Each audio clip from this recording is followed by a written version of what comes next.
भाई कोई कहे कि हमें खुदा दिखाओ, अगर है तो दिखाओ, या ये कि खुदा के एग्जिस्टेंस पर एम्पेरिकल एविडेंस दो, तो ये है दर हकीकत गलत टूल का इस्तेमाल करना। ये ऐसा ही है कि जावेद साहब मुझसे ये मुतालबा करें कि मुफ्ती साहब आप मेटल डिटेक्टर के जरिए प्लास्टिक डिटेक्ट करके दिखाएं। खाना बात होगी कि कोई आदमी कहे साहब अगर खुदा है तो मुझे दिखाइए, ये तो जाहिलाना बात हुई। मैंने तो नॉर्थ पोल नहीं देखा है, मगर मैं मानता हूं कि नॉर्थ पोल है। हमारे जावेद अख्तर साहब ऐसी कोई अकली दलील और लॉजिकल एविडेंस दें खुदा के ना होने पर जो डेफिनेट भी हो, तो मैं ये ऐलान करता हूं कि यकीनन मैं उस एविडेंस को कबूल करूंगा और उस पर गौर करूंगा। जो मजहब मांगता है आपसे, हर मजहब फेथ फेथ का मतलब यह है कि ना कोई गवाह हो, ना कोई सबूत हो, ना कोई रैशनल हो, ना कोई लॉजिक हो, ना कोई प्रूफ हो, मगर तुम एक बात को मानो। ऐसा आइलैंड जहां पे हमसे पहले कोई कभी नहीं गया, चलते चलते आपके सामने अचानक आपने देखा एक पिंक कलर की बॉल पड़ी हुई है। सबसे पहला सवाल आपके जहन में क्या आएगा कि ये बॉल यहां क्यों आई, कैसे आई, ये पिंक कलर की ही क्यों है, कोई और कलर भी हो सकता था। नेचुरली आप इस तरफ पहुंचेंगे कि कोई ना कोई है जिसने इन स्पेसिफिक प्रॉपर्टीज के साथ इस बॉल को बनाया है और यहां पे रखा है। हर मजहब आपसे एक चीज मांगता है, फेथ। ये फेथ क्या चीज होती है? दुनिया का हर मजहब फेथ पे टिका है, और फेथ का मतलब है एक ऐसा यकीन जिसका कोई सबूत, कोई गवाह, कोई रैशनल नहीं। सारे मजहब सब जानते हैं ये दुनिया कैसे बनी थी, कैसे मिटेगी, मरने के बाद क्या होगा, इनको सब इल्म है। इनको किसी को डायनासोर होते थे पहले ये नहीं पता था, किसी को नहीं पता। Does God exist? इस सवाल का जवाब सब अपने अपने तहीं खोजने की कोशिश कर रहे हैं। कोई इसको गॉड डैम पार्टिकल की खोज बताता है, कोई गॉड पार्टिकल की खोज बताता है, कोई हिग्स बोसान की खोज बताता है, कोई ये सवाल जवाब तलाशने की कोशिश करता है कि मास एग्जिस्टेंस में आखिर आया कैसे, हुआ क्या था, सृष्टि के पहले, समय के पहले क्या था। और कोई ये कहता है कि ये सारी खोजें जिस मस्तिष्क में हो रही हैं प्रकृति के क्रम में, वो कैसे विकसित हुआ। मैं उम्मीद करता हूं कि हम आज इन बुनियादी सवालों के कुछ जवाब हासिल करने में कामयाब हूं। मैं सबसे पहले मंच पर आमंत्रित कर रहा हूं मुफ्ती शमाइल नदवी साहब को। आइए सर जी।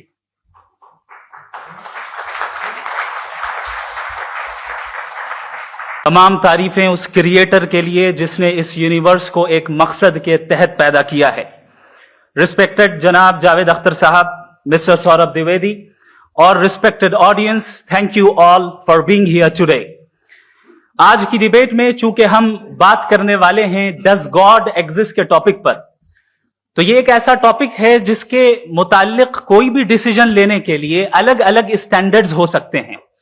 लिहाजा डिबेट के शुरू में यह जरूरी है कि हम ये जान लें कि आज के इस टॉपिक में कौन सा स्टैंडर्ड सही होगा और कौन सा गलत होगा।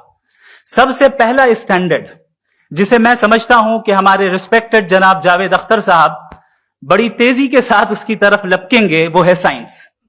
जबकि साइंस दर हकीकत खुदा के एग्जिस्टेंस को डायरेक्टली साबित करने या उसके एग्जिस्टेंस को डिनाई करने के लिए स्टैंडर्ड नहीं बन सकती। और उसकी वजह क्या है, ये मैं नहीं कह रहा, ये वो लोग कह रहे हैं जो साइंस के एक्सपर्ट्स हैं। नेशनल एकेडमी ऑफ साइंस कहती है science doesn't have the processes to prove और disprove the existence of God. Why?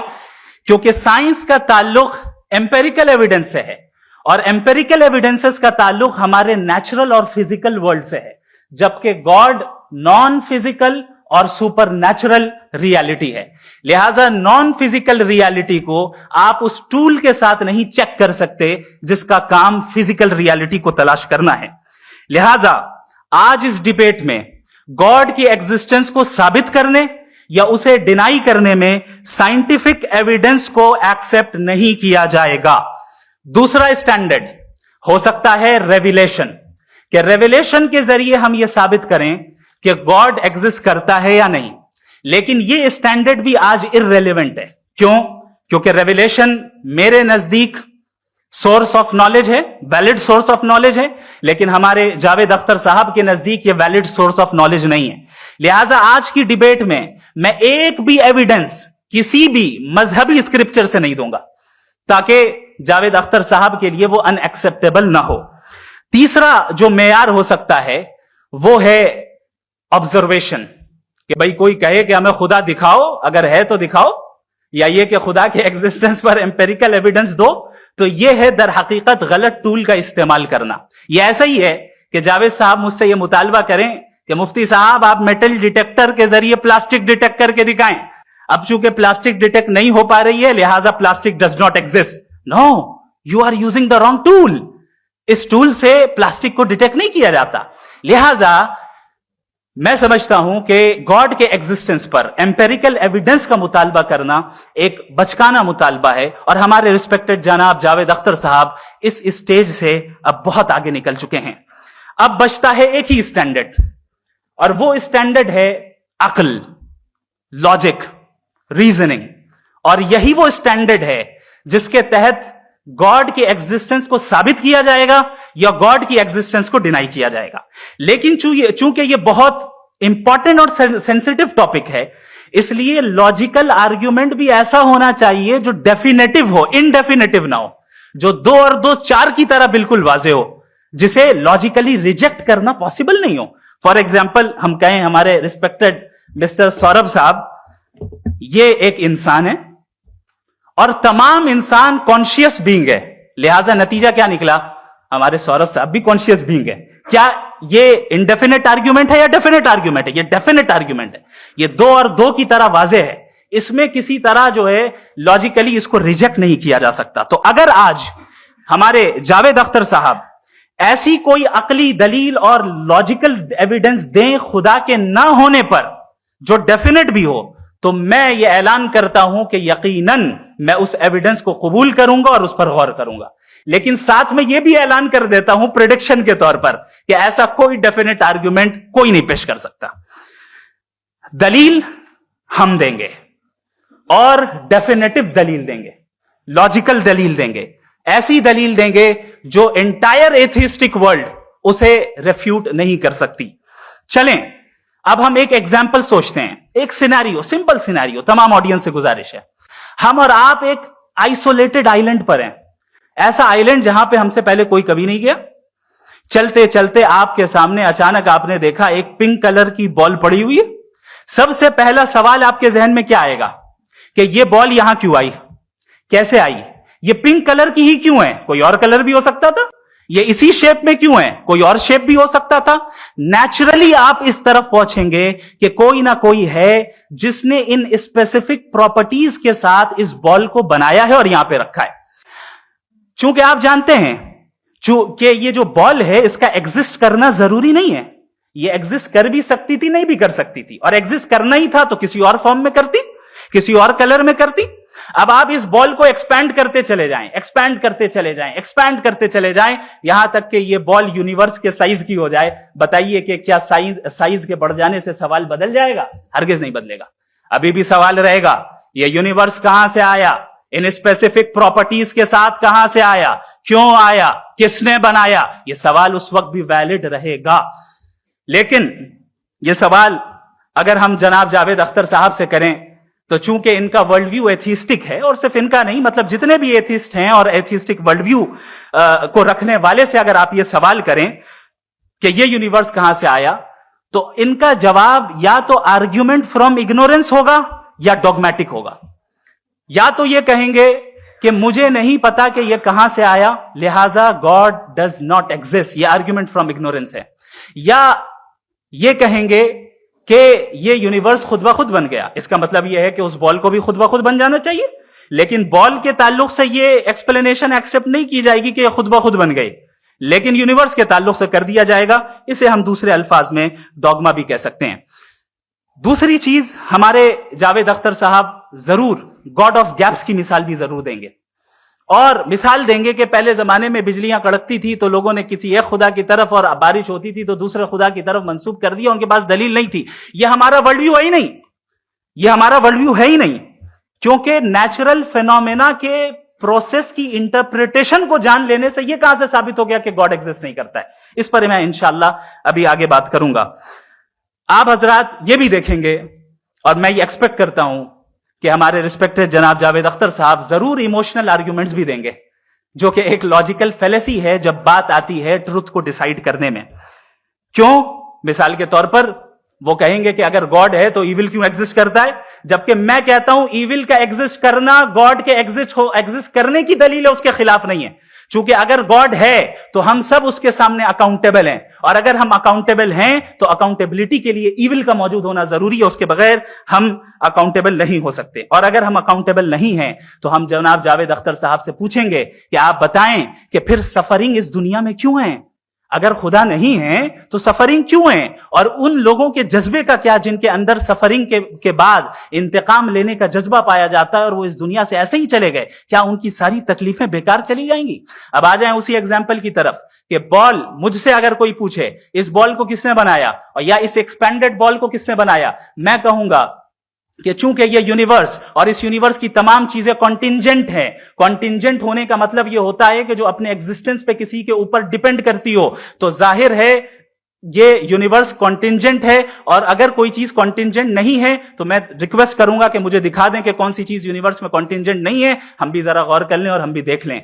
और जब कॉन्टिंजेंट चीजें मौजूद हैं तो फिलोसोफर्स की इस्तिलाह के मुताबिक, हम उस टर्मिनोलॉजी के मुताबिक हम उस जगह तक पहुंचते हैं और उस हस्ती तक पहुंचते हैं जिसे नेसेसरी बीइंग कहा जाता है, कि ये वो नेसेसरी बीइंग है जिसका मौजूद ना होना नामुमकिन हो। क्योंकि अगर ये मौजूद ना हो तो सारी चीजें एग्जिस्टेंस में आएंगी ही नहीं, और ये सारी कॉन्टिंजेंट चीजें उसी के ऊपर डिपेंड करती हैं। अब अगर आप ये सवाल करते हैं कि फिर उस हस्ती को किसने बनाया, फिर उसका कॉज क्या है, फिर उसका कॉज क्या है, फिर उसका कॉज क्या है, और एंडलेसली चले जाएं, इसे हम कहते हैं इन्फिनिट रिग्रेस ऑफ कॉजेस, जो कि लॉजिकल फेलेसी है। कॉन्सेप्चुअली इंफिनिटी पॉसिबल है। मिसाल के तौर पे न्यूमेरिकल्स 1 2 3 गिनते चले जाएं, इन्फिनिट नंबर्स है। मैं कॉन्सेप्चुअली बात नहीं कर रहा, प्रैक्टिकली रियलिटी में साबित करके दिखाएं कि infinite regress of causes possible है या नहीं। अगर पॉसिबल है तो हम मान लेंगे, मिसाल दे दें, और पॉसिबल नहीं है तो एक ही ऑप्शन बचता है जिसे हम कहते हैं नेसेसरी बीइंग। ऐसी नेसेसरी बीइंग जो इंडिपेंडेंट है, क्योंकि अगर वो डिपेंडेंट हुई तो वो नेसेसरी नहीं रहेगी।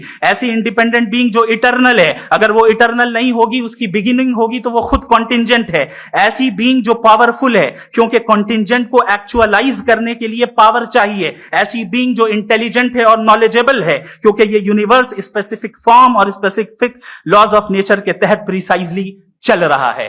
Thank you. थैंक यू मुफ्ती साहब। मैं इन दलीलों के बाद जावेद अख्तर साहब से गुजारिश करूंगा, आप बैठ के बोलना चाहेंगे या बाहर? जी। इन दलीलों के बाद जावेद अख्तर साहब से गुजारिश करूंगा, आप बैठ के बोलना चाहेंगे या बाहर? जी।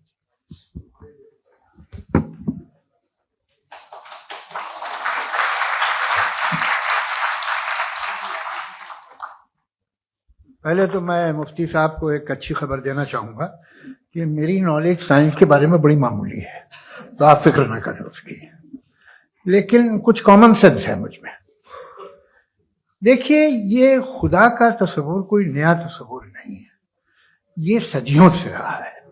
ये कुछ रिलीजन 3000 साल पुराने होंगे, 4000 साल पुराने होंगे, लेकिन इंसान कोई 10,000 12,000 साल से एग्जिस्ट करता है होमोसेपियन की शक्ल में, और हमेशा कुछ ना कुछ मजहब रहे। ये मजहब जाहिलों के नहीं थे, ये मजहब एक ऐसी ग्रीक सोसाइटी के थे जहां बड़े बड़े फिलोसफर पैदा हुए। ये मजहब इजिप्शियंस के थे जिन्होंने पिरामिड्स बनाए थे।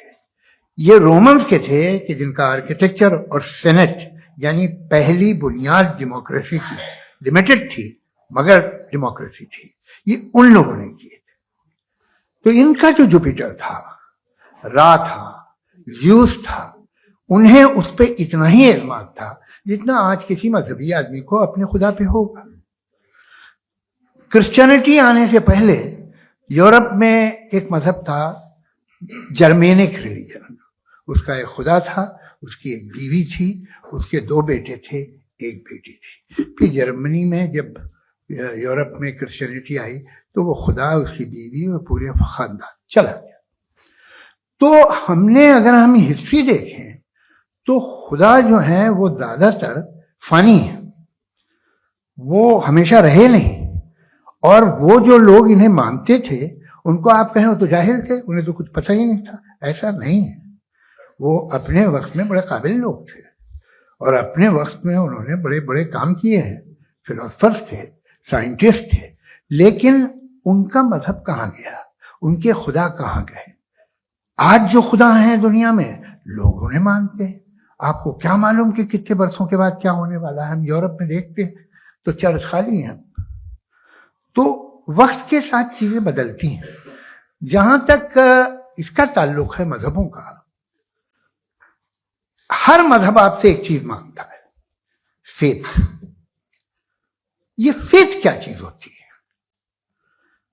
What is the difference between faith and belief? ये तो बहुत ही अहमखाना बात होगी कि कोई आदमी कहे साहब अगर खुदा है तो मुझे दिखाइए। ये तो जाहिलाना बात हुई। मैंने तो नॉर्थ पोल नहीं देखा है, मगर मैं मानता हूं कि नॉर्थ पोल है। मैं क्यों मानता हूं? इसलिए कि अगर ये दुनिया राउंड है तो उसका कोई टॉप होगा। कुछ लोग हैं जो वहां गए भी हैं, कॉमन सेंस कहता है कि ऐसा होगा, सबूत है, गवाह है, रीजन है। तो ये मेरा फेथ नहीं है। तो फेथ में और बिलीफ में डिफरेंस क्या है? जो मजहब मांगता है आपसे, हर मजहब फेथ मांगता है। फेथ का मतलब यह है कि ना कोई गवाह हो, ना कोई सबूत हो, ना कोई रैशनल हो, ना कोई लॉजिक हो, ना कोई प्रूफ हो, मगर तुम एक बात को मानो। यह है फेथ। वरना बिलीफ होता। अगर इसमें कुछ भी सबूत होते, गवाह होते, तो फिर इसे आप बिलीफ कहते। जैसे मेरा बिलीफ है कि नॉर्थ पोल है, मेरा फेथ थोड़ी है। फेथ इन तमाम शर्तों को रद्द करता है। तो फिर स्टुपिडिटी क्या है? अगर मैं एक बात ऐसी मानूं जिसकी ना कोई लॉजिक है, ना कोई रैशनल है, ना कोई प्रूफ है, ना कोई गवाह है, ना कोई सबूत है, और मैं उसे मानूं, तो ये स्टुपिडिटी हुई। इसे ही भाई कल को मैं यकीन कर लूं कि एलॉन मस्क जो है मेरा भाई है, तो मुझे इंतहाई खुशी होगी, सुकून भी बहुत मिलेगा मुझे। लेकिन और कहे भाई क्यों मानते हो, क्या सबूत है? भाई वो तो अमेरिकन है और तुम तो इंडियन हो, वो तो नस्ल अलग है, तुम्हें कभी मिले भी नहीं। साहब देखिए मेरा फेथ है, इस पे बात न किया। फेथ का मतलब ही यह है कि आप प्रूव नहीं कर सकते।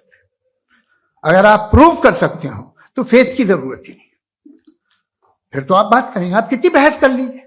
अल्टीमेटली दुनिया का हर मजहब फेथ पे टिका है, और फेथ का मतलब है एक ऐसा यकीन जिसका कोई सबूत, कोई गवाह, कोई रैशनल नहीं। अब आप ये कहें, क्या आप ये क्यों कह रहे हैं कि साहब ये कायनात किसने बनाई? कमाल ये है कि आपने बताया कि एक आइलैंड पे गए और एक बॉल देखी। आपने ये नहीं कहा कि आइलैंड किसने बनाया, आपको सिर्फ बॉल पे हैरत हुई। हमने आइलैंड पे हमने हैरत नहीं की, होते हैं आइलैंड। इसी तरह ये आइलैंड है, सितारे, ये गैलेक्सीज, ये सब आइलैंड हैं, खला में। हम उन्हें टेकन फॉर ग्रांटेड लेते हैं, हम पूछते नहीं किसने बनाए। आपने जजीरे के बारे में भी नहीं पूछा है। मेरी पैदाइश कैसे हुई? क्या मैं प्लान पैदा हुआ था? I was plan to be born, या एक लकी स्पर्म था जो किसी एग से चिपक गया? मेरी पैदाइश रैंडम। और इंसाफ जिसे आप कहते हैं, इंसाफ का तो नेचर से कोई वास्ता ही नहीं। जो आप कहते हैं कि एक दिन इंसाफ मिलेगा, इंसाफ is a human concept. Nature में कोई इंसाफ नहीं। अगर शेर हिरण को खा जाता है तो उसे कोई सजा नहीं मिलती। अगर एक आंधी आती है और हरे भरे पेड़ों को उखाड़ के फेंक देती है तो आंधियों की जेल नहीं होती है। नेचर में इंसाफ नहीं है, इसलिए मुझे नेचर को इंसाफ की जरूरत भी नहीं। नेचर तमाम एक है। अब हम कहें कि साहब ये देखिए जो मैंने खाना खाया था, ये मेरी आंख तो नहीं यूं कर दिया उसे, तो इसे सजा मिलनी नहीं। वो सिस्टम है, ऐसे ही चल रहा है। नेचर बगैर इंसाफ के है। इंसाफ इज अ ह्यूमन कॉन्सेप्ट। तो जो आपसे कहता है कि मैं तुम्हें इंसाफ दूंगा, वो इंसानी जहन की पैदावार है। ये नेचुरल है ही नहीं, ये आसमानी है ही नहीं। नेचर का तसव्वुर, इंसाफ का तसव्वुर। भाई आप साथ मिलते हैं, अब आप लेफ्ट हैंड ड्राइव करते हैं, ये क्या है? तमाम सच, तमाम नेकी, तमाम शराफत लेफ्ट हैंड ड्राइव है। वरना क्या होगा, या तो आप क्रॉस कर देंगे, आपका एक्सीडेंट हो जाएगा, या आप किसी को मार देंगे, या ट्रैफिक जैम हो जाएगा। झूठ, बेईमानी, रिश्वतखोरी, ये तमाम जो है driving on the wrong side, इसके ऊपर कुछ नहीं। ये तो हमने बनाया, जैसे हमने लेफ्ट हैंड ड्राइव बनाई है। ये कॉन्सेप्ट ऑफ इंसाफ जो है ये हमारा है, इसका नेचर से कोई वास्ता नहीं। शेर खा जाता है हिरन को, उसे जेल होती है क्या? कुछ भी नहीं, है ही नहीं। तो ये जो दुनिया के रिलीजन प्रॉमिस करते हैं आपसे इंसाफ, इसी से मालूम होता है कि ये मैन मेड है। ये तसव्वुर कहीं और का है ही नहीं। जो नेचर है, कुछ लोग कहते हैं नेचर ही खुदा है, तो नेचर में तो इंसाफ नहीं कहीं। और आप वादा कर रहे हैं कि तुम्हें मरने के बाद इंसाफ मिलेगा। मुझे अगर मिलेगा तो मैं बहुत खुश हूंगा, लेकिन मैं यकीन नहीं कर पाता, इसलिए कि मैं फेथ नहीं पैदा कर सकता। The very fact that religion demand faith, इसका मतलब है कि उनके पास जस्टिफिकेशन नहीं है। अच्छा साहब, फिर रिलीजन अगर मॉडरेशन में है, कोई सा भी नहीं, वो आप में कुछ खूबियां भी पैदा करता होगा, देखिए उससे ये फायदा है, वो फायदा है। अल्कोहल जो है वो ज्यादातर दवाओं में यूज होती है, और एक सर्वे किया गया था अमेरिका में कि लॉन्जेटिविटी किन लोगों की है। तो एक तरफ वो लोग थे जो शराब पीते ही नहीं थे, और एक तरफ वो थे जो एक बोतल शराब रोज पीते थे। सबसे ज्यादा लंबी उम्र उनकी है जो 2 पैक नाप के शराब पीते हैं और खाना खाते हैं। मगर हम शराब को बुरा समझते हैं, मैं भी बुरा समझता हूं। क्यों? ऐसा होता नहीं। कुछ चीजों में आदत होती है जो बढ़ती है।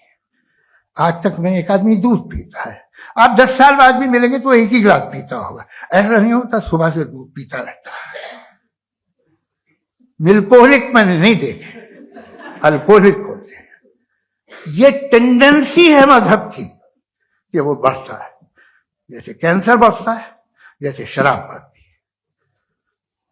कुछ लोग होंगे जो उसे सही तरह से यूज करते। मुझे यकीन है कि हमारे मुफ्ती साहब भी उनमें से एक, इनसे बहुत खुशी हुई मुझे इनसे मिलकर। लेकिन कितने लोग हैं कि आज आप देखते हैं दुनिया में जो तबाहियां हैं, इनमें कितना हाथ है उन लोगों का जो बिलीवर कहते था मजहब ये नहीं कहता, ना कहता होगा, मगर जब ये मजहब पीते हैं तो ऐसे बिहेव करते हैं। थोड़ा सा अगर हो तो शायद बहुत अच्छी बात, लेकिन शराब थोड़ी सी नहीं रहती, उसमें टेंडेंसी है पहले। थोड़ा सा अगर 2-3 कैंसर के सेल हो ना बॉडी में तो आदमी सिम रहेगा, लेकिन वो 2-3 सेल नहीं रहते, वो मल्टीप्लाई होते हैं। जावेद साहब, टाइम पूरा हो गया। टाइम हो गया, तो बस बात खत्म हो गई। अच्छा, मुझे कुछ और कहने को था भी नहीं। जी, मैं पहले जवाबी दौर के लिए इनवाइट कर रहा हूं मुफ्ती साहब को। Your rebuttal round 1, you have 7 minutes.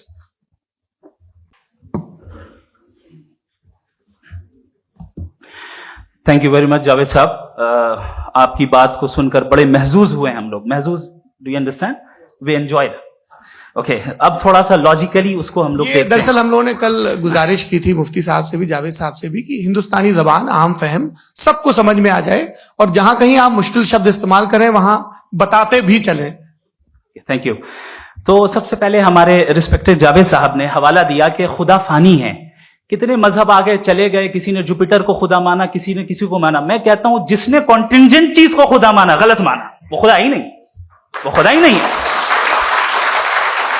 हम तो नेसेसरी बीइंग को साबित करने बैठे हैं, वो नेसेसरी कॉज जो इटरनल है, जो अबदी भी है और अजली भी है। हम किसी और को साबित करने नहीं बैठे। दूसरी चीज उन्होंने कहा कि फेथ एंड बिलीफ, ये एक ऐसी डेफिनेशन है फेथ की जो इन्होंने पहली मर्तबा पेश की है, या माफ कीजिएगा, इन्होंने पहली मर्तबा पेश नहीं की है, रिचर्ड डॉकिंस ने पहली मर्तबा पेश की है। मुझे मालूम है ये सोर्स कहां से है। एपिस्टेमोलॉजिकली फेथ और बिलीफ का फर्क आप इस तरह नहीं कर सकते सर। फेथ सही भी होता है, गलत भी होता है, बिलीफ सही भी होता है, गलत भी होता है। जो लॉजिक, रीजन और एविडेंस से बैक्ड होगा वो फेथ सही होगा। और आप जिस फेथ की बात कर रहे हैं कि इलॉजिकल है और उसके पीछे नहीं है, तो we are on the same page. हम नहीं मानते उस फेथ को। जो फेथ ऐसा हो जिसके पीछे कोई लॉजिक ना हो, एविडेंस ना हो, हम नहीं मानते। हम तो उस फेथ के कायल हैं जिसके पीछे लॉजिक हो और एविडेंस हो। तो बिलीफ सही भी होता है, गलत भी होता है, फेथ भी सही होता है और गलत भी होता है। तो आज फेथ और बिलीफ के डिफरेंस पे बात नहीं हो रही है। आज आप चाहे फेथ एक्सेप्ट कर लें या बिलीफ एक्सेप्ट कर लें, आज ये बात होगी कि ट्रूथ क्या है। चाहे ट्रू बिलीफ सही है या ट्रू फेथ सही है, और फॉल्स फेथ क्या है और फॉल्स बिलीफ क्या है, बात इस पे हो रही। दूसरी चीज इन्होंने पूछा, स्टुपिडिटी फिर क्या है? अगर फेथ, रिलीजन स्टुपिडिटी नहीं है तो और क्या है? चूंकि फेथ का मुतालबा करते हैं तो स्टुपिडिटी क्या है? मैं कहता हूं स्टुपिडिटी एथिज्म है। उसकी वजह यह है कि आप एक सड़क पे जा रहे हो और आप किसी गार्डन में जाएं और देखें वहां लिखा है फूलों के साथ, I love Javed Akhtar, and I really do, I love you sir. So जब आप वहां पर पहुंचे तो वहां पहुंचकर अब ये बताएं, क्या आप ये कहेंगे वाह व्हाट अ नेचुरल सिलेक्शन?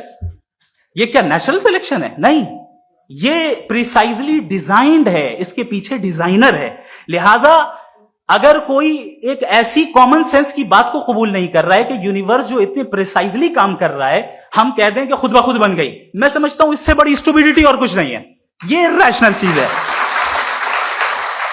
फिर हमारे सर ने कहा कि आपने बॉल पे फोकस किया, आइलैंड पे फोकस नहीं किया।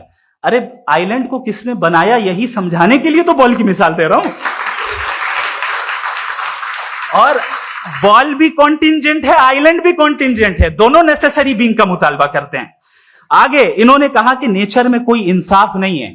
हम डिसाइड करते हैं कि मोरालिटी क्या होती है, इंसाफ क्या होता है। हम डिसाइड करते हैं, जैसे ड्राइविंग सीट में ट्रैफिक वाला, ये तो किसी खुदा ने नहीं कहा, ये है, इसे कहते हैं फॉल्स इक्विवेलेंस। ये एक लॉजिकल फेलेसी है। आपने जो है मिसाल दी ड्राइविंग की और ट्रैफिक की, ये सब्जेक्टिव मोरालिटी है। आप सब्जेक्टिव मोरालिटी को मिसाल बनाकर ऑब्जेक्टिव मोरालिटी के ऊपर नहीं थोप सकते। इंसाफ की ऑब्जेक्टिव मोरालिटी है। अगर आप ये कहते हैं कि नेचर में इंसाफ नहीं है, तो इंसाफ का न होना ये नेचुरल हुआ, तो फिर नेचर को नेचर रहने दे। क्यों हम इतना स्ट्राइव कर रहे हैं दुनिया में इंसाफ लाने के लिए? ये तो इलॉजिकल बात है, इर्रेशनल बात है। इसलिए बहुत सी चीजें ऐसी हैं जो ऑब्जेक्टिवली जो है इविल या गुड हैं, और बहुत सी चीजें ऐसी हैं जो सब्जेक्टिवली हैं। सब्जेक्टिवली जो मोरल होता है या इमोरल होता है, उसको हम सोशल कंसेंसस से या पर्सनल प्रेफरेंस से डिसाइड करते हैं। लेकिन जो ऑब्जेक्टिव मोरालिटी है, जिसमें इंसाफ आया, जो इन्होंने बार बार रिपीट किया, ये ऑब्जेक्टिव है, सब्जेक्टिव नहीं है। अगर आप कहते हैं ये सब्जेक्टिव है, तो मेरा सवाल आपसे यह है, क्या सोशल कंसेंसस के जरिए अगर जुल्म को सही करार दे दिया जाएगा तो आप जुल्म को जस्टिफाई करेंगे? दूसरी चीज इन्होंने यह कहा कि 2 पैक शराब पी लें तो वो उतने पे नहीं रहता, बढ़ जाता है। यही मामला मजहब के साथ है। 2 पैक आप पी लें, बढ़ेगा। तो ये एक ऐसी मिसाल है, इसको कहीं भी फिट कर लें कि आप एथिज्म पे जब फिट करें, जब आप 2 पैक एथिज्म का लेंगे ना, तो वो बढ़ बढ़ के नॉर्थ कोरिया बनेगा। Thank you.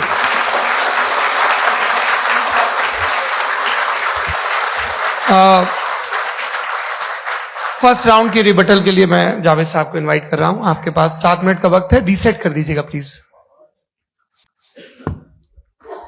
मुझे इस बात की खुशी है कि मुफ्ती साहब ने भी मान लिया कि नेचर में कोई इंसाफ नहीं है। तो कोई भी चीज जो इंसान ने नहीं बनाई है उसमें इंसाफ नहीं होता है। एक बात मैं आपसे अर्ज करूं, जरा पता लगा लीजिएगा, ये जो आप बाग में जाते हैं बेहद खूबसूरत फूल देखते हैं ना, इनमें से कोई नेचुरल नहीं है। ये सारे फूल क्रॉस करके बनाए गए हैं। जो जंगल में फूल होते हैं निहायत मामूली होते हैं। ये फूल इंसानों ने बनाए हैं।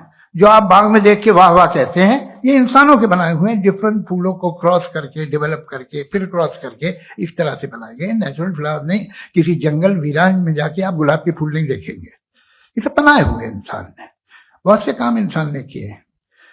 बाकी है कि आपने मेरी एक बात का जवाब नहीं दिया, जिससे मुझे शिकायत है कि फेथ क्या है और आप फेथ मांगते क्यों हैं मुझसे? आप तो लॉजिकल हैं, आपके पास तो सारे रैशनल हैं, आपके पास सारे सबूत हैं, तो आपको फेथ की डिमांड क्यों करते हैं कि भाई तुम सरेंडर कर दो और सवाल मत करो?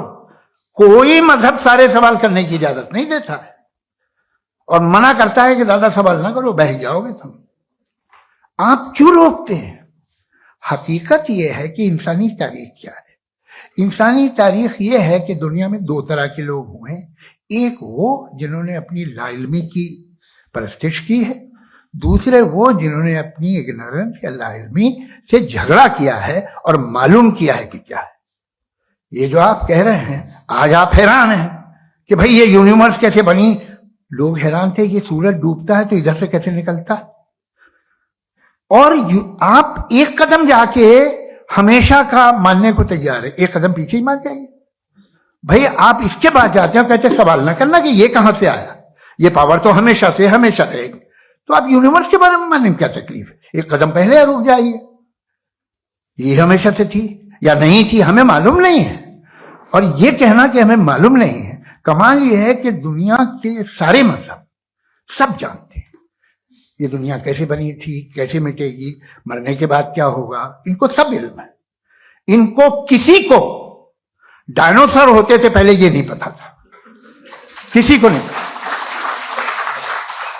किसी भी दुनिया की मजहबी किताब में डायनासोर का जिक्र नहीं है। लेकिन बाकी सब बातें, how to make universe in 4 easy lessons and बाकी सब पता है। जिसको सब पता है वो गड़बड़ है। हम में ये इंकिसार, ये ह्यूमिलिटी होनी चाहिए कि हम ये कहें कि हमें ये बहुत सारी बातें नहीं मालूम, लेकिन हम उनकी परस्तिश ना करना, अपनी लाइल्मी को की परस्तिश ना करें, हम उसे पता लगाने की कोशिश करें। जिस दुनिया में आप बैठे हैं सर, ये हॉल जो है, ये इलेक्ट्रिसिटी जो है, ये माइक जो है, जिस हवाई जहाज से आप आए थे, वो जिस कार से आप यहां आए हैं, ये सब उन लोगों की बनाई हुई है जिन्होंने सवाल किए थे। ये दुनिया जिसमें आप आज आराम से हैं, ये उन लोगों की बनाई है कि जिन्होंने सवाल किए थे। और हर स्टेज पे इन सवालों को मकरूह कहा गया था, गलत कहा गया था। आप जरा तारीख पढ़िए, एक बड़ी दिलचस्प किताब है बर्ट्रैंड रसेल की, जिसमें उसने रिलीजन एंड साइंस कि कब से रिलीजन जो है साइंस के अगेंस्ट है। और हद तो यह है कि भाप के इंजन के खिलाफ थे, स्टीम इंजन के भी खिलाफ थे, वो फतवे हुए उन पे, वेटिकन ने दिए। तो ये हमेशा, अभी जैसे ही ये राइट विंगर आते हैं अमेरिका में पावर में, तो वो जो अपना ये क्या बोलते हैं उसे, सीड क्या वर्ड है, सीड क्या जो, हाँ नहीं सीड जो होते हैं जिसपे जी, नहीं भाई, वो जो ह्यूमन बॉडी के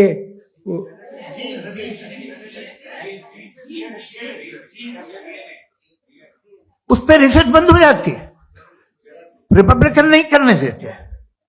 अरे भाई इतना डर क्या है तुम्हें? एक जमाने में बहुत नाराज थे ये सारे मजहबी लोग कि ये इंसान तो इंसान बनाने की कोशिश कर रहा है। आपको क्या तकलीफ भाई, बना ले तो बना लेने दो, ये खौफ क्या है? और ये सब आज जो आप कह रहे हैं नामुमकिन है, ये कैसे हुआ? मुझे एक किस्सा याद आता है। जब मैं 6ठी क्लास में था तो मैं मैथमेटिक्स में बहुत वीक था, तो एक टीचर रख दिया गया, उसने 1 2 3 4 5 6 7 को सिखा दिया मुझे। वो दिन मैं भूल नहीं सकता हूँ मुफ्ती साहब, जिस दिन उसने ये बताया कि 1/2 क्या होता है और 3/4 क्या होता है। मुझे ऐसा लगा कि मेरा सर बीच से फट जाएगा। यह आदमी कह रहा है कि जो दीवार के अंदर जाओ वॉक करते हुए। आज हंसता हूं मैं इस बात पे। तो आज जो बातें आपके जहन से बिल्कुल परे है और आप हैरान होते उन्हें देख के, एक वक्त आएगा कि मामूली लगेंगे। और हुआ है, आपकी इंसानी तारीख ही है। इतनी जल्दी सारे फैसले आप मत कर लीजिए, थोड़ा ये ह्यूमिलिटी रखिए कि भाई ये हमें नहीं मालूम। ये कहने में क्या आ रहा है? ये यूनिवर्स कहां तक फैली, ये कब से है और कब तक रहेगी, हमें नहीं मालूम। आपने फैसला कर लिया कब बनी। ये आपके हिसाब से कोई 14 बिलियन ईयर बनी जो समझा जाता है। उससे पहले हजारों करोड़ों अरबों साल तक खुदा बैठा क्या कर रहा है? खामोश बैठा था, ऐसी जमाइयां ले रहा था। फिर उसे आइडिया है, यार एक काम करते, वक्त अच्छा गुजर जाएगा, यूनिवर्स पर सोचिए। वो तो हमेशा से है ना, मगर यूनिवर्स हमेशा से नहीं है, ये तो बनाई गई है। और उससे पहले क्या था, इनका क्या काम था? कैसी बात है, ये बड़ा आसान है। जो बात हमें आज धीरे धीरे पता चली है, बरसों 2000 और 2500 साल पहले आपको किसी ने बता दिया कि क्या था, आप मान गए, और तब से वही मान रहे हैं जो 2500 साल पहले कहा गया था। सब कुछ बदल गया है, सॉल्व हो रही है चीजें। अभी साइंस बिल्कुल दावा नहीं करती, या कोई फिलोसफर ये दावा नहीं करता कि हमें सब मालूम, बल्कि वो कहता है कि हमें जितना मालूम होता है उससे ये मालूम होता है कि हमें कितना कम मालूम। तो हम अपनी जहालत से लड़े, उसकी परस्तिश न करें। जी, थैंक यू सो मच।